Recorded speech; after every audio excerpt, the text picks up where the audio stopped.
नमस्कार दोस्तों, मेरा नाम है अविनाश मेहरा। आज के इस YouTube चैनल पे मैं आपका स्वागत करता हूँ। आज मैं इलेक्ट्रॉनिक्स का एक महत्वपूर्ण टॉपिक लेके आया हूँ आपके सामने, जो बीएससी वालों के लिए स्पेशली फोर्थ सेमेस्टर में कई बार एग्जाम में पूछे जाने वाला टॉपिक है। तो चलिए वीडियो को स्टार्ट करते हुए टॉपिक को आगे बढ़ाते हैं। अपना टॉपिक है थेवेनिन प्रमेय। Very very very important topic है भाई ये। ठीक है, अपन इसको स्टार्ट करते हैं। इसका स्टेटमेंट क्या है कि इसके अनुसार विभिन्न वोल्टता और प्रतिबाधाओं से युक्त जाल, मतलब जाल का मतलब होता है नेटवर्क। आपके पास कोई सर्किट है, मतलब कोई नेटवर्क है, ओके, जिसमें बहुत सारे वोल्टेज और रेजिस्टेंस लगे होते हैं। उसको आप रिप्लेस कर सकते हो किसी एक वोल्टेज सोर्स, और उस वोल्टेज सोर्स के सीरीज में, मतलब श्रेणी क्रम में एक रेजिस्टेंस, टोटल रेजिस्टेंस या इक्विवेलेंट रेजिस्टेंस जोड़कर प्रतिस्थापित कर सकते हैं। तो किसी भी सर्किट को आप एक तो वोल्टेज सोर्स और जेड इक्विवेलेंट, इन दोनों के साथ रिप्लेस कर सकते हो। दोनों को सीरीज में जोड़ना है। जहां जेड इक्विवेलेंट निकालने का तरीका क्या है, आउटपुट पर ओपन सर्किट में टोटल वोल्टेज होता है पी क्यू, और जेड इक्विवेलेंट क्या होता है, मतलब तुल्य प्रतिरोध क्या होता है, आउटपुट में ओपन सर्किट का टोटल रेजिस्टेंस होता है। ये सब बातें आपको याद करनी पड़ेगी भाई। ये सब क्लियर कैसे होगी, ये जब मैं न्यूमेरिकल सोल्व करवाऊंगा तो ज़्यादा अच्छे से क्लियर होगी स्टेटमेंट। देखिए, जबकि वोल्टेज सोर्स को उसी आंतरिक प्रतिबाधा से प्रतिस्थापित किया गया है। आज तो यही टॉपिक चलेगा थ्योरी, और कल की क्लास में आपको इसका न्यूमेरिकल मिलेंगे, इसके प्रॉब्लम सोल्व कराएंगे। तो देखो, एक सर्किट बना रहा हूँ मैं। जैसे मान लो Z1, Z2, Z3, ये तीन अपने पास क्या है भाई, रेजिस्टेंस है, ऐसा मान लेते हैं। और ये एक वोल्ट बैटरी जोड़ रखा है, वोल्टेज सोर्स, ठीक है। ये ZL, इसका मतलब है लोड रेजिस्टेंस, एक तरीके से लोड पर है ये। इसका सारा लोड यहाँ आता है, ठीक है। ABCDEF ऐसे नाम दे दिया अपन ने इसको, ठीक है। ये डायग्राम है। तो थेवेनिन थ्योरम कहती है इस सर्किट को आप कन्वर्ट कर सकते हो किसमें, एक तो ई इक्विवेलेंट में, और इसके सीरीज के साथ टोटल जेड इक्विवेलेंट में, और किसके साथ जोड़ दिया, लोड के साथ इसको जोड़ दिया। तो इस सर्किट को ऐसा लिख सकते हैं, यही थेवेनिन सर्किट कहलाता है। लेकिन यह कैसे मिलेगा, तो ई इक्विवेलेंट क्या होता है, आउटपुट, या आउटपुट है तो आउटपुट पर वोल्टेज को क्या बोलते हैं, ई इक्विवेलेंट बोलते हैं। जेड इक्विवेलेंट क्या होता है, आउटपुट पर टोटल रेजिस्टेंस निकाल दो, मतलब इक्विवेलेंट रेजिस्टेंस निकाल दो, वही आपका जेड इक्विवेलेंट होता है। अब देखो, बात को समझते हैं। इस डायग्राम को देखो, इसमें क्या क्या करेंगे, केवीएल लगाएंगे भाई। Diagram A, loop A B E F A B E F A. इसमें देखो क्या लिखा, Z1 plus Z3 into I1, Z1 plus Z3 into I1 लिखा भाई। लेकिन इस Z3 में ये वाला करंट भी तो आएगा इधर से, इसलिए मुझे इस लूप की बात करनी है, तो इसको हटा दो। तो Z3I माइनस कर देंगे, मतलब इक्वेशन लिखेंगे Z1 plus Z3 into I1। समझ में आ गई, Z1 plus Z3 into I1। लेकिन इस Z3 में ये वाला करंट भी था, लेकिन मुझे इस लूप से मतलब था, तो इसको माइनस कर दिया, तो Z3I माइनस कर दिया। बराबर बराबर में जिस लूप की बात कर रहे हो उसमें देखो बैटरी, इस लूप में बैटरी दिख रही है, तो ये करंट यूं चल रहा है भाई, एरो देखो, ये करंट ऐसे चल रहा है, ये करंट ऐसे चल रहा है। अब इस करंट को अपन देखें, तो तुम देखो ये ऐसे चलेगा तो बैटरी के कौन से एंड से बाहर निकलेगा, पॉजिटिव एंड से बाहर निकलेगा। तो पॉजिटिव एंड से बाहर निकलेगा, इसलिए कैसा है ये, पॉजिटिव में ई लिखा। इक्वेशन 1, जो काम अपन ने लूप इसमें किया वही काम इस लूप में करो भाई। इस लूप में करें तो कैसे करें, तो इसमें देखो कितना करंट चल रहा है, मान लिया आई करंट चल रहा है। तो ये आई करंट Z2, Z3 और ZL तीनों में चलेगा, देखो ऐसे चल रहा होगा। लेकिन इस Z3 में ये वाला करंट भी तो चल रहा होगा, लेकिन मैं इस लूप की बात कर रहा हूँ, तो इस करंट को घटा दूंगा, Z1 I1 को माइनस कर दूंगा मतलब। तो मैं इक्वेशन लिखूंगा Z2 plus Z3 plus ZL, bracket के बाद I, फिर माइनस कर दूंगा Z1 I1। देखिए ये लो, सॉरी Z1 I1 थोड़ी है, Z3 I3, तो Z3 I3, Z2 Z3 ZL जोड़ दिए इनटू में L माइनस कर दिया, I1 Z3 में भी था, इक्वल टू 0। यहां से आप क्या करो, I1 का वैल्यू निकालो भाई, I1 का वैल्यू निकालेंगे तो ये इधर लेके जाएंगे, प्लस हो गया। यहाँ क्या बचा, Z2 Z3 ZL into I, निकालिए भाई। यहाँ से I1 कितना आया, Z2 Z3 ZL upon Z3, ये I। इक्वेशन 2, ये जो I1 का मान आया है इसको इक्वेशन 1 में पुट कर दीजिए भाई। तो इक्वेशन 1 एंड 2, तो देखिए Z1 प्लस Z3 यहाँ लिखेंगे, Z1 प्लस Z3 I1 का वैल्यू कितना है, तो ये लिखेंगे Z2 plus Z3 plus ZL upon Z3 into में I, ये रहा। यहाँ मैंने इक्वेशन 1 में माइनस Z3I, तो माइनस Z3I इक्वल टू में क्या चल रहा है भाई, इक्वल टू में E चल रहा है भाई, इक्वल टू में E आ गया। अब क्या करेंगे, इसमें से कंप्लीट I बार निकाल लो, कंप्लीट I तो कॉमन आ गया, इसको पहले इससे मल्टीपल करो, तो ये ब्रैकेट मल्टीपल करना आपको आता होगा, ऐसा मैं मान के चलता हूँ भाई। तो Z1 Z3 हो जाएगा प्लस Z1 ZL हो जाएगा। अब Z3 से मल्टीपल कर दो तो Z3 Z2 हो जाएगा, Z3 स्क्वायर हो जाएगा और Z3 ZL हो जाएगा। ओके, ये हो गया। और ये Z3 इधर गुणा हो जाएगा तो माइनस Z3 स्क्वायर और अपॉन में इसके कंप्लीटली Z3 आ जाएगा भाई, तो इसके अपॉन में कंप्लीटली क्या आ जाएगा, Z3 और इक्वल टू में क्या है, E है। अब क्या करोगे, कुछ कट रहा है भाई, ये तो इससे क्या हो गया, कैंसिल, शायद इसके अलावा और कुछ नहीं कट रहा है। तो I का वैल्यू कितना आया देखिए, Z3 इंटू E, तो यहाँ लिखेंगे Z3 इंटू E, नीचे क्या है Z1 Z2 Z1 Z3 plus Z1 ZL plus Z3 Z2 plus Z3 ZL, ये कट गया कंप्लीटली, ये बचा। ये तुम्हारा डायग्राम 1 से कर लिया अपन ने, इसको इक्वेशन 3 बोल देते हैं। तो मैंने इस डायग्राम 1 से लोड में कितना करंट फ्लो हो रहा है I, उस I का वैल्यू मैंने पता कर लिया, ये आया। अब थेवेनिन थ्योरम यही बोलती थी कि मैं इस सर्किट को ऐसा लिख सकता हूँ, यदि मैं इस सर्किट को ऐसा लिख सकता हूँ तो ये वाला I और ये वाला I सेम होना चाहिए। क्यों सेम होना चाहिए, क्योंकि ये वाला I इस ZL में फ्लो हो रहा है, तो ये वाला I भी तो ZL में फ्लो हो रहा है, इसका मतलब ये ZL सेम है, तो ये करंट भी क्या आना चाहिए, सेम आना चाहिए। तो अपन ने इस सर्किट के लिए I पता कर लिया, जो ये आया। तो अपन अब क्या चाहेंगे, तो अपन अब ये चाहेंगे कि जो ये सर्किट बनाया है B वाला, इस सर्किट में ZL वाले में जो करंट आया है वो भी वही आना चाहिए जो इसमें आया था। तो अब इसको सोल्व करेंगे डायग्राम B को, तो देखो, तो देखिए आगे बढ़ते हैं। नाउ डायग्राम B जो क्या है, थेवेनिन सर्किट कहलाता है भाई। थेवेनिन सर्किट कैसे बनाते हैं, थेवेनिन सर्किट, थेवेनिन सर्किट में एक तो बैटरी जोड़ देते हैं, ओके, इसका जो वोल्टेज होता है वो ई इक्विवेलेंट होता है।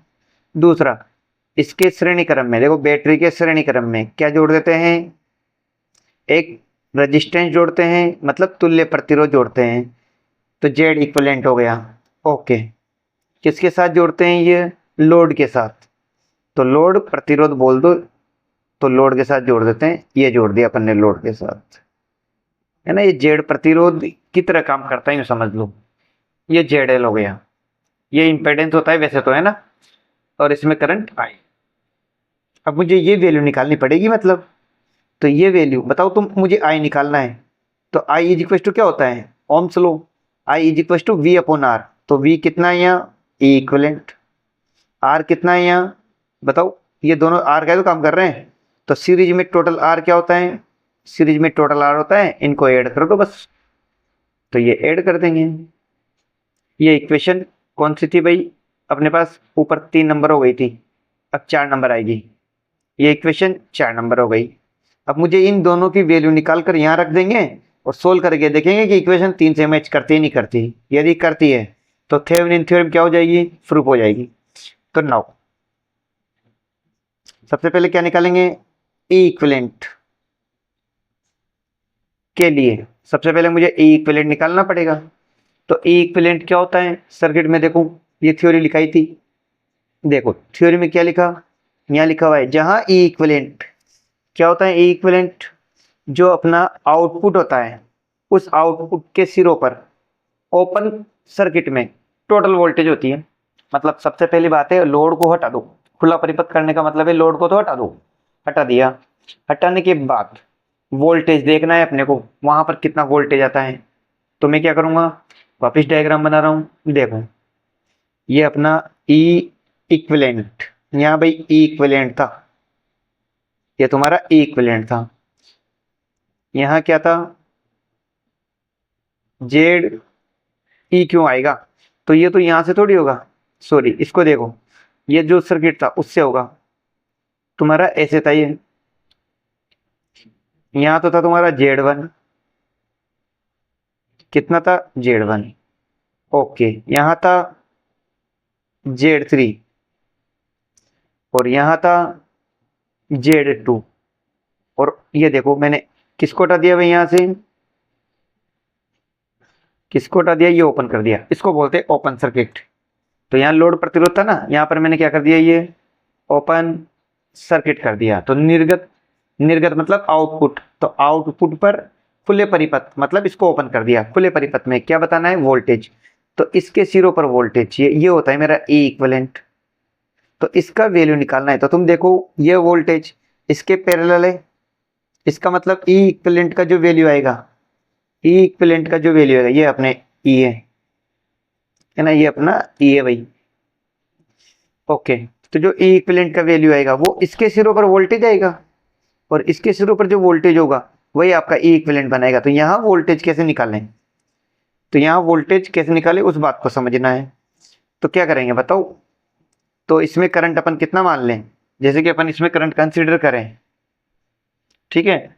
तो अपन इसमें करंट मान लेते हैं, जैसे कि अपने करंट कितना है, I1 करंट है। इसमें करंट मैंने मान लिया, कितना करंट चल रहा है भाई, I1 करंट है। यदि I1 करंट है तो अपन कैसे निकाल सकते हैं, ई इक्विवेलेंट बराबर, मुझे ये चाहिए, मैंने कहा ना ये क्या होता है, इसके सिरों पर वोल्टेज, ये क्या होता है इसके सिरों पर वोल्टेज। तो इसका वोल्टेज क्या लिखोगे, तो V is equal to I R, I R, तो आई आर, तो I1 R, देखो इसके सिरों पर यहाँ पर वोल्टेज आई आर होगा, तो I इंटू आर कर दिया। और ये वोल्टेज किसके इक्वल होगा, इस वाले के, क्योंकि ये पैरेलल में है और जब पैरेलल में होते हैं तो वोल्टेज इक्वल होता है। तो यहाँ का वोल्टेज तो ये आ गया और ये इक्विवेलेंट के बराबर कर दिया। यहाँ से तुम किसका मान निकालो भाई, I1 का मान। अब I1 का मान निकालना पड़ेगा तुम्हें, I1 कितना आएगा, तो देखो यहाँ I1 निकालने, तो I1 इसमें है, ये इसमें, तो I is equal to V upon R, I is equal to V upon R, R का मतलब टोटल रेजिस्टेंस, बताओ Z1 प्लस Z3, तो I is equal to V upon R. ये वैल्यू यहाँ पुट करो, तो ई इक्विवेलेंट कितना आया भाई, I1 की वैल्यू पुट करेंगे तो ई Z3 upon Z1 plus Z3। अपने इक्वेशन 4 हो गई थी, अब इक्वेशन 5। अपन ने अभी तक क्या निकाला भाई, मैंने कहा था ई इक्विवेलेंट निकालना है, ये मैंने क्या पता कर लिया, ई इक्विवेलेंट पता कर लिया। अब क्या चाहिए, जेड इक्विवेलेंट। तो जेड इक्विवेलेंट के लिए नाउ, अब किसके लिए करेंगे, जेड इक्विवेलेंट के लिए, मतलब तुल्य प्रतिरोध के लिए। सेम डायग्राम वापस बनाओ, ठीक है। तो तुल्य प्रतिरोध के लिए देखो इधर क्या करेंगे, इधर देखो क्या बोला था, जेड इक्विवेलेंट क्या होता है, देखो यहाँ पर जेड इक्विवेलेंट क्या होता है, वही आउटपुट पर ओपन सर्किट होगा, वहां का टोटल रेजिस्टेंस निकाल दो। यदि वोल्टेज है और उसका कुछ ना कुछ प्रतिरोध है तो उसे लगाओ, नहीं है तो हटा दो, ये मतलब है इस शब्द का। तो फिर यहाँ पर देखो मैं क्या करूँगा, जब जेड इक्विवेलेंट चाहिए तो इस बैटरी को हटाना है और इसको ओपन करना है, मतलब इसको भी हटाना है, तो ये 3 ही बचेंगे। इसका टोटल रेजिस्टेंस निकालना है। तो देखिए क्या चलेगा अपना। तो नेक्स्ट यहाँ से ये बैटरी तो गायब। ये था तुम्हारा Z1, ये था तुम्हारा Z3, सॉरी Z2, इधर ये अपन ने ओपन सर्किट कर रखा है। यहाँ था आपका Z3। ठीक है, अब क्या करेंगे, ये देखो, अब इसका टोटल क्या निकाल दो आप, यही तुम्हारा जेड इक्विवेलेंट मतलब तुल्य प्रतिरोध हो जाएगा। अब तुम देखो तुल्य प्रतिरोध हो जाएगा, तो यहाँ से देखो जैसे कि इन दोनों सिरों के बीच टोटल रेजिस्टेंस निकालना है। तो रेजिस्टेंस के फॉर्मूले जानते हो आप, कॉम्बिनेशन सीरीज पैरेलल वाले। तो यहाँ से देखो, यहाँ से इधर और इधर, इसका मतलब ये कौन से में है, तो ये दोनों आपके पैरेलल में है भाई। ये दोनों पैरेलल में आके इसके साथ सीरीज में है।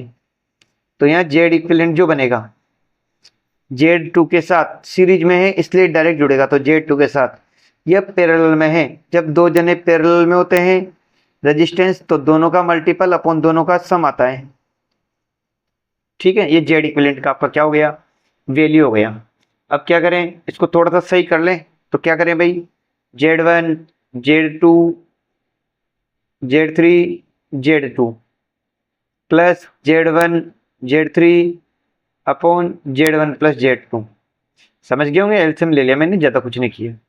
ये जेड इक्विवेलेंट आ गया। मैंने दोनों ही पता कर लिए भाई। समीकरण कौन सी बनेगी, 6। मैंने कहा था अभी यहाँ समीकरण 4 में कि आई का मान 6, दोनों पता करने पड़ेंगे, दोनों निकाल दिए, यहाँ रख दो भाई। तो क्या करेंगे, 4 5 6 से, तो यहाँ लिखेंगे समीकरण 4 5 6 से। देखो वैल्यू रखते जाओ। 4 कहाँ है, ये रही, आई इज इक्वल टू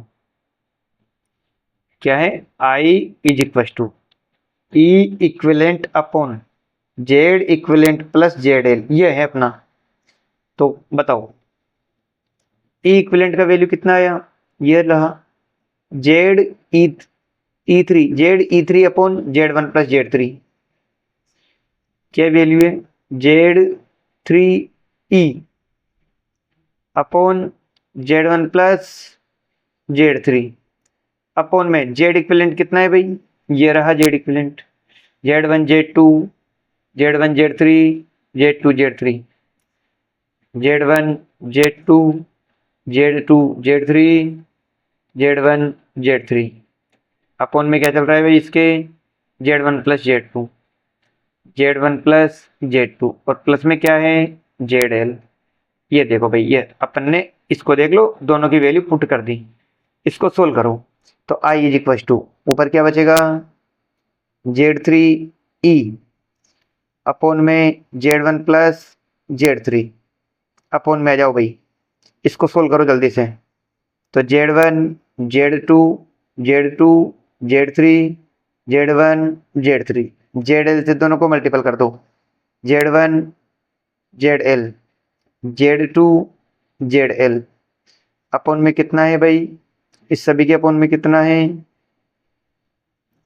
सभी के अपॉन में कितना है Z1 प्लस Z2। अब क्या होगा, ये तो पलट के ऊपर जाएगा, ये पलट के ऊपर जाएगा और ये आएगा नीचे। ठीक है, तो अपना लगभग सब सही हो गया होगा भाई। देख सकते हैं ये जेड कितना है, यहाँ पर Z3 था, कितना था, सॉरी Z3 था, ये है ना Z3 था, मैंने गलती से 2 लिख दिया, Z3 था।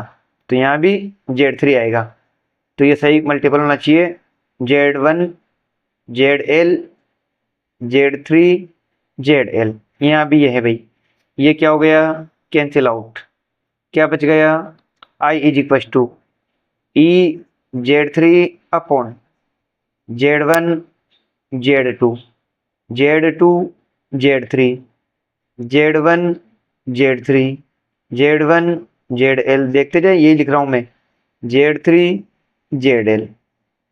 अब जो ये आ गया, ये इक्वेशन कौन सा हुआ आपका, 7 नंबर। तो अपन ने दोनों डायग्राम को सोल्व कर लिया, फर्स्ट एंड सेकंड। तो आप देखो equation number third, equation number third में जो आया है वही वैल्यू इक्वेशन नंबर 7 में आई है, वही वैल्यू इक्वेशन नंबर 7 में आई है। इसका मतलब दोनों में करंट क्या है, सेम। तो यहां लिखेंगे समीकरण 3 व 7 से स्पष्ट है कि चित्र ए व चित्र बी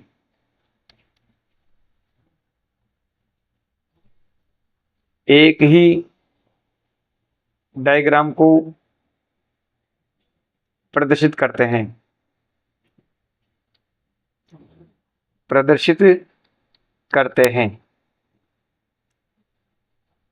यही थेवेनिन प्रमेय का सत्यापन है।